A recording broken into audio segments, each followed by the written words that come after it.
네, 시장이 다시 균형을 찾을까라고 주제를 잡아주셨는데 뭐니 해도 지금 시장의 중심축은 메타버스와 NFT 이쪽이기 때문에 그쪽에서 최근에 종목을 골라오셨고 플레이미드가 네. 전일 또 급등하면서 결국에는 목표 주가를 달성해버리네요. 예, 그러고 끝내야 뭔가 깔끔하게 떨어지는 맛이 있어가지고 네. 잘 된 것 같고 어제 삼성출판사도 좀 이 활발한 거래로 네. 기대감을 주고 있으니 이 두 종목 먼저 뭐 AS 해드리고 네. 하여튼 뭐 좀 종목이 돼야 뭐 여러분들도 즐거워하신다는 걸 제가 잘 알아요. 그래서 뭐 조금 제가 매도를 하고 있는데 일단 플레이미드 차트 한번 볼게요. 네. 어제도 장중에 10% 급등을 했고 일단 제가 전에 말씀드린 대로 지금 매물대 다 뚫어버렸어요. 그러니까 여기서 사실 그러니까 뭐 속된 말로 누가 땡겨주면 더 갈 수도 있는 정도로 위가 이제 뻥 뚫리기는 했습니다. 그래서 이게 사실 뭐 얼마나 더 갈 수 있을까 저도 궁금하긴 해요. 왜냐면 제가 속된 말로 뭐 이주식의 세력이나 이런 게 아니니까 여기에 만약에 그런 어떤 시세를 주도하는 누군가가 있다고 하면은 사실 뭐 충분히 부담 없이 뭐 땡길 수 있는 그런 매물대를 좀 보여주고 있기는 한데 어제 장중에 10% 급등을 했죠. 그래서 이제 제가 이걸 12일 날 소개해드렸으니까 한 일주일 경과했네요. 일단 뭐 최고 한 22%까지는 올라갔어요. 고점 기준으로는. 하지만 일단은 뭐 어제 이게 사실 또 굉장히 출렁이었어요. 제가 항상 이제 이들 종목들 여러분들께 말씀드릴 때는 그러니까 변동성을 특히나 주의해야 된다 그랬는데 어제 위아래로 무려 14% 정도 출렁이고 이거 분봉으로 보시게 되면요. 장 초반에 급등하다가 심지어는 뭐 1시간도 안 돼갖고 하락 반전하기도 했죠. 이거 엄청 출렁이는 거예요.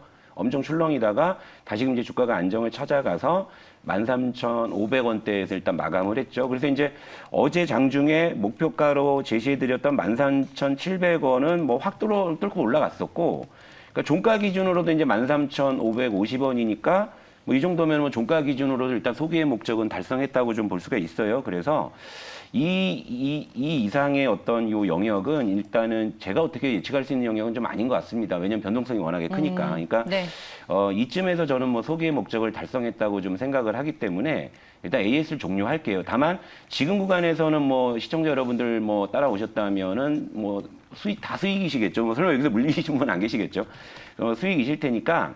뭐 여기서 이제 분할 매도를 하시면서 뭐 수익을 극대화한다든지 뭐 나머지 부분은 좀 여러분의 좀 영역으로 좀 남겨드리는 게 좋지 않을까 이렇게 해서 AS를 종료해드리고 또 이렇게 해서 종료를 해서 종목을 또 보내야 또 이제 저희는 종목 숫자를 관리하면서 또 새로운 종목을 할 수가 있는 거니까. 그러니까 저희 퍼스트 클래스가 다른 건 몰라도 종목 숫자만큼은 철저하게 관리하고 있다는 것 좀 여러분 잘 아실 거예요.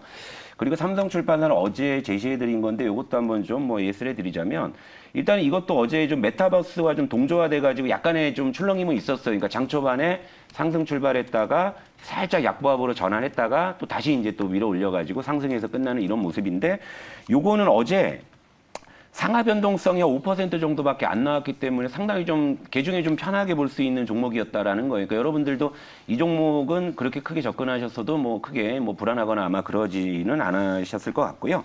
일단 요거는 뭐 이제 제가 말씀드렸다시피 이제 자회사 그 스마트 스터디의 그 아기상어 NFT 버전 출시 이제 요거 기대감 요게 12월 3일 날 나온다. 그리고 이 저출산 정책 기대가 유효한데 이게 사실 요 종목 이제 AS 해드리면서 제가 또 요건 또 한번 짚어드릴게요. 목표가 44,000원 유지하고요. 손절가 35,000원 뭐 그대로 유지할 건데 이 저출산 요 부분이 그러니까 어제 제가 시장을 보면서 특징적인 거 요즘에 제가 이제 종목들을 많이 보고 있는데 어제 여러분들도 아마 좀 시장을 좀 이렇게 좀 집중해서 보시는 분들 아마 느끼셨을 거예요. 어제 그러니까 장 후반 들어가지고 이제 다시 정책주가 확 살아 올라오는 게 보였을 겁니다. 그러니까 예, 제가 차트로 보여드릴게요. 네.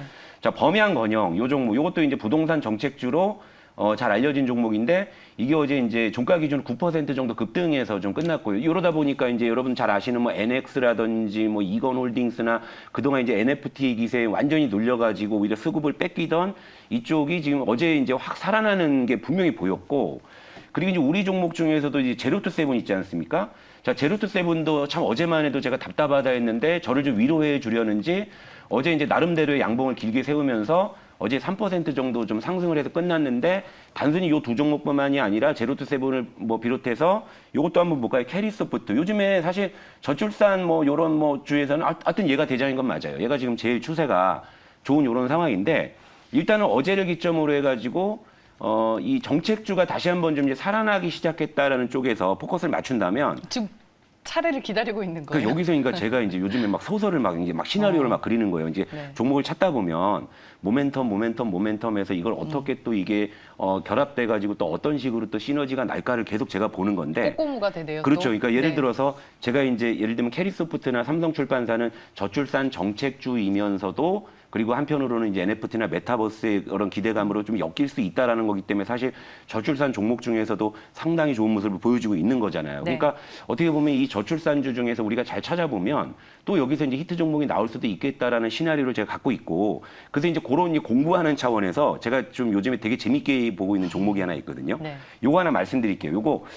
요거는 지금 공식적으로 가격 전략은 드리지는 않을 거예요. 그러나 제가 말씀드린 그런 시나리오가 잘 또 맞아 들어간다면은 또 의외로 또 좀 재밌어질 수 있는 종목이라고 보는데 손오공이라는 종목이에요. 뭐 잘 아시죠? 손오공은 저한테는 너무 익숙합니다. 왜냐하면 터닝 메카드, 뭐 공룡 메카드, 뭐 요괴 메카드, 뭐 빠샤 메카드 해가지고 그 네. 메카드 시리즈를 그냥 쫙 해갖고 돈 엄청 번 회사인데 저희는 아이가 아직 어리니까 맨날 어린이집 데리고 가면은 뭐 사달라 메카드 뭐 사달라 해가지고 그러니까 어린아이들, 어린 자녀들을 둔 부모님 입장에서 뭐 거의 뭐 등골 메카드다, 뭐 이 정도, 뭐 맞아요. 슈킹 메카, 이제 정말 네. 손오공에 돈을 많이 갖다 바쳤거든요. 그래서 저는 그냥 얘가 그냥 이런 뭐 이렇게 애들 그냥 왕구나 하나 보다 해서 그냥 저출산 종목이겠거니 했는데 얘를 좀 뜯어보니까 좀 얘가 좀 의외로 좀 매력적인 것들이 좀 있긴 있어요. 그러니까 요걸 좀 제가 소개해 드릴게요. 그러니까 여러분들도 같이 한번 요걸 공부를 해 보시고 그러고 나서 요게 매력 있다 싶으시면 좀 자율적으로 접근해 보시면 좋지 않을까, 이런 생각이 들어서 말씀을 드리는데 요 손오공이라는 녀석이 저출산 정책 수혜주이기도 한데, 그러니까 최근에 이제 디즈니 플러스가 또 이제 많이 좀 거론이 되고 있잖아요. 근데 이 손오공의 사내이사가 그 디즈니 부사장 출신이라고요. 그리고 이제 최대 주주가 미국의 그 유명한 완구업체 메텔사이기 때문에 또 이제 그런 쪽에서 또 엮일 수 있지 않을까. 그러니까 디즈니가 최근에 메타버스와 NFT를 또 실제로 하고 있어요. 그러니까 맞아요. 아이언맨이나 엘사 같은 경우에는 NFT를 구매하게 되면 디즈니 플러스를 뭐 3개월 동안 무료로 해주겠다 이런 또 마케팅도 실제 하고 있고, 그러니까 이런 내용들이 있어요. 그런데 이 차트를 보시게 되면 지금 현재 주가는 전혀 지금 오른 게 전혀 없다라는 거거든요. 그러니까 이런 시나리오를 한번 좀 그려볼 수가 있고, 또 이제 두 번째가 뭐냐면 얘들이 그 BTS 캐릭터 인형을 또 해요. 그래서 이제 요즘에 그 BTS 관련해서 뭐 하이브도 좀 모멘텀을 받고 이제 이러고 있는 상황인데, 뭐 BTS 캐릭터 인형을 한다고 하면 이제 얼핏 또 이제 보면 이제 그 BTS 관련주로도 엮일 수 있는 건데, 근데 현재로서는 이제 어느 쪽에도 지금 엮인 게 아직은 없는 거죠. 그러니까 요걸 보니까 얘는 저출산으로 엮이든 아니면은 뭐 이 메타버스나 NFT로 엮이든 아니면은 뭐 BTS 관련주로 엮이든 뭐라도 엮이면 엮일 수 있겠구나라는 생각은 들어요. 그런데 현재로서 이제 주가가 이제 완전히 바닥에 있으니까 뭘로 엮일지에 대해서는 저도 예측을 못 하는 거죠. 그러니까 여러분들도 이제 이런 시나리오를 두고서 한번 이 종목을 공부해 보시고, 일단 주가가 바닥에 있으니까 부담은 없잖아요. 그러니까 한번 공부해 보시고 이게 괜찮다 싶으시면 좀 자율적인 매매. 왜냐하면 또 공식적으로 말씀을 드리기가 좀 어려운 것은 우리가 이미 저출산 관련해서는 이미 제로투세븐과 삼성출판사 두 종목을 이미 갖고 있기 때문에 여기서 이제 저출산주를 또 공식적으로 또 편입을 해버리면 이쪽에 너무 비중이 커지니까. 그렇죠. 예, 네. 이런 측면들도 있으니까 요거는 어디까지나 이제 참고 삼아서 관심 있게 보시자 정도. 그러니까 장작은 제법 그럴싸하다. 근데 이제 뭘로 불을 댕기느냐, 이런 쪽에서 한번 우리가 관심을 가져보자. 이렇게 좀 소설을 쓰고 있는 건데 여러분들이 보시기에 이제 제 소설이 그럴싸하다면은 한번 자율적으로 접근해 주시는 정도로 한번 말씀을 드리고, 제가 어제 NFT가 여전히 시장의 중심이기는 했지만 여러분들도 뭐 장 초반에 보셔서 아시겠지만 우리 플레이위드도 그랬지만 굉장히 출렁임이 컸어요. 그러니까 이것도 이제 하나의 또 시그널로 좀 볼 수 있기 때문에 바로 어제 그 시그널이 제가 오늘 여러분들께 말씀드린 시장은 다시 균형을 찾을까와 또 맥을 같이 할 수 있다. 이렇게 좀 생각을 하고 있습니다. 네. 맞아요. 이쪽 섹터가 너무 많이 올라서 네. 언제 꺾여도 솔직히 이상한 게 없을 정도로 예, 지금 어제 또 오비라고 그 NFT 흔들릴 때 갑자기 정책주가 이렇게 싹 살아나는 걸 보니까 뭔가 또 이제 시장은 또 뭔가 변화를 줄 수 있는 또 그런 구간에 접어들지 않았나라는 생각이 들어서 이 부분에 대해서는 또 이제 시간이 있으니까 또 네. 말씀드릴게요. 알겠습니다. 미리미리 이제 이쪽을 좀 공부해 두자 이 말씀을 해주시는 것 같습니다. 오늘도 여러분들의 포트 상담 도와드리고 있습니다. 02-482, 02-482로 전화 주시면 되고요. 샵 2034로 문자 남겨주셔도 상담 신청이 가능합니다. 그럼 이제 어떻게 균형을 우리가 잡아가야 돼요? 그러니까 이제 이렇게 보시면 되죠. 어제 코스피 차트 한번 볼게요. 일단 시장은 네. 이 NFT 때문에 오히려 시장은 안 좋았어요. 시장은 빠졌죠. 왜냐하면 이제 NFT로 수급이 쏠려버리니까. 그런데 여기서 우리가 이제 간과하지 말아야 될 건 뭐냐면요. 지금 외국인의 매수 기조는 여전히 이어지고 있다는 겁니다. 물론 이제 최근에 매수 규모가 조금 줄었고 어제 이제 외국인이 소폭 매도하기는 했지만 최근 5일을 늘려서 보게 되면 외국인은 5일 동안 코스피를 무려 1조 7천억을 사줬어요.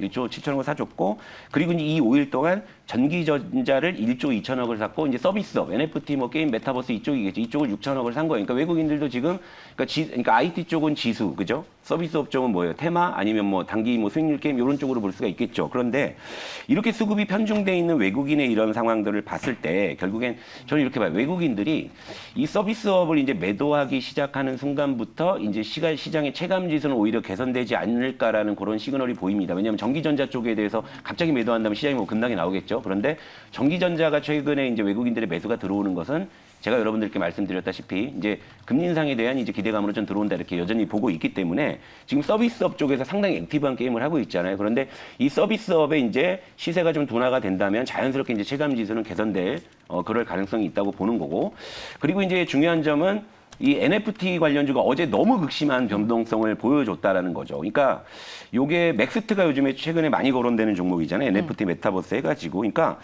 어제 이제 사상 최고가 부근에서 요거 분봉으로 보시게 되면 뭐 플레이드도 그랬죠. 그러니까 갭 상승했다가 확 떨어졌다가 또 이제 이렇게는 한 거죠. 그러니까 이거를 뭐 그냥 뭐 흔히 얘기해선 이걸 뭐 물량을 털고 더 가겠다는 건지 아니면은 이제부터는 정말 진짜 뭐 시세의 어떤 좀 고점 시그널이 나오는 건지 요거는 이제 조만간 이제 우리가 좀 뭐 이런 어떤 흐름들을 보면 뭐 알겠지만 그러니까 지금은 일단은 그 NFT 쪽에서 이 극심한 변동성이 제일 심해졌기 때문에 왜 바닥에 있는 애들까지 다 불러다가 올려놨잖아요. 그러니까 네. 변동성이 더 커질 수밖에 없다. 그러니까 이런 점을 그 잘 보셔야 되기 때문에 지금 뭐 어제만 해도 뭐 이게 버리고 NFT로 다 가야 되나 이런 고민을 하셨지만 네. 이제는 우리가 좀 중심을 잡자고. 그러니까 NFT 메타버스 쪽은 그러니까 일부 지루함을 달래기 위해서 일부 비중 정도로 제한을 하고 결국에는 중심축은 우리가 여전히 좀 밸류에이션 쪽에 좀 기반을 두고 있어야 되지 않나 이렇게 좀 정리해 드릴게요. 네. 그러려면 이제 대형주 쪽에서 반등이 나와줘야 그렇게 나와줘야 돼요. 되는데 네, 어제 네. 그래도 현대차가 네. 자사주 매입 결정 소식을 발표를 했더라고요. 예, 왜 시간으로 오르나 저도 해서 봤더니 찾아봤습니다. 주주 가치 제고를 네. 위해서 좀 어떤 트리거가 될 수 있을까요? 이런 부분들이.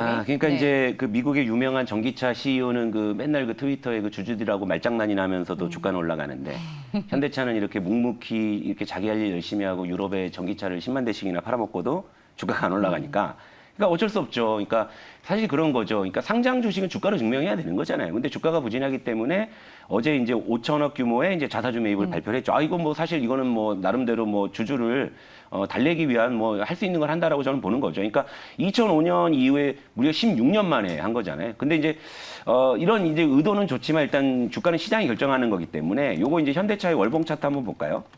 제가 사실 현대차 주식을 한때 되게 싫어했었어요. 왜냐면 그러니까 2015년 요 9월 18일 저는 그래서 9.18 쇼크라고 얘기하는데 이때 그 삼성동 땅을 10조 원 주고 사버렸잖아요. 전 그때부터 얘를 그냥 버렸어요, 사실은.